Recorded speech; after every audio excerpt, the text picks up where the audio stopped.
On this day in 2013, My Chemical Romance announced that the band was splitting up. No!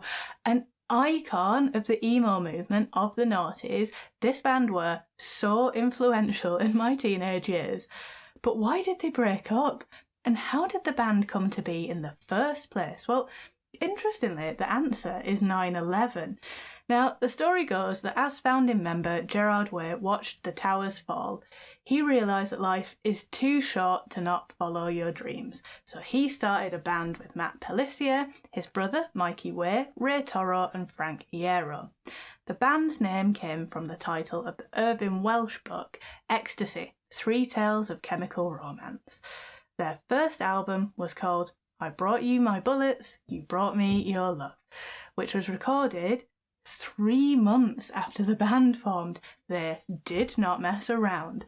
So to age this, they offered free downloads via their MySpace page to grow their fan base.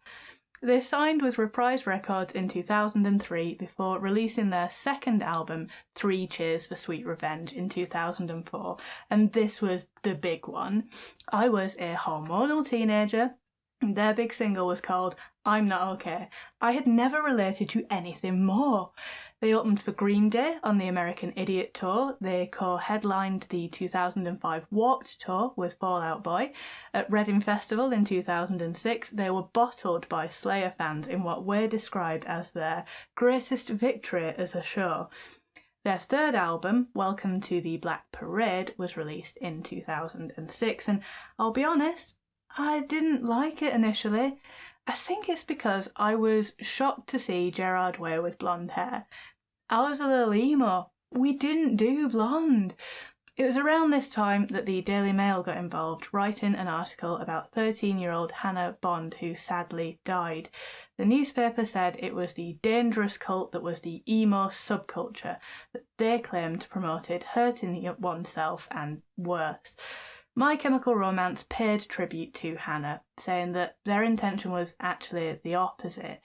They wrote songs about their mental health, encouraging people to get help, and I think it goes to show the attitudes of the time that talking about your feelings was considered the root cause of a danger cult.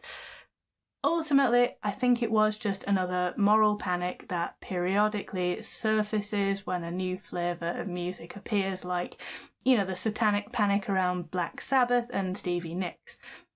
My Chem maintain that they are not an emo band, and I think it's a shame that that term seems to have been used as a slur, because emo music was awesome.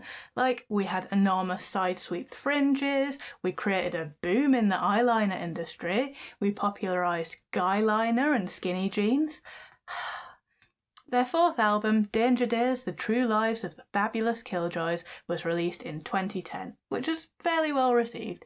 Conventional Weapons was released in 2013, and it was less a new album and more a set of previously unreleased tracks. The band split on this day in 2013 with an announcement on their website. Gone are the days of a live press conference in a hotel like Take That did in 1996. Now we're just doing it by text.